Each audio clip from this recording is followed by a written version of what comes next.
ഏതോ ഒരു ഡാമിൽ നിന്ന് സ്പിൽവേ വഴി വെള്ളം കൊണ്ടുവന്നിട്ട് കറണ്ട് ഉൽപ്പാദിപ്പിക്കുന്നതാണ് ഈ കാണുന്നത്. ഇത് കല്ലാർകുട്ടി കഴിഞ്ഞിട്ട് കല്ലാർകുട്ടി ഡാം കഴിഞ്ഞ് ഇങ്ങനെ മുന്നോട്ട് ഇടുക്കി ഭാഗത്തേക്ക് വരുമ്പോഴാണ് ഈ സംഭവം കാണുന്നത്. അതെന്താ കറണ്ടിൻ്റെ മറ്റ് സാമഗ്രികൾ, അതായത് നമ്മളെ ഭാഷയിൽ പറഞ്ഞാൽ കറണ്ടും പാടം, അതാണ് ഈ കാണുന്നത്.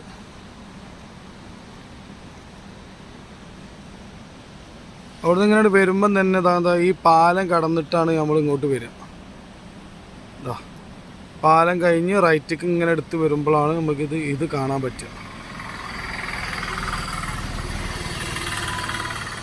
ഇപ്പം വെള്ളം വരുന്നില്ല എന്ന് തോന്നുന്നുണ്ട്. വെള്ളം വരികയെന്നുണ്ടെങ്കിൽ ഈ ഭാഗത്ത് വന്നിട്ട് തിളച്ചിങ്ങനെ പൊന്തും.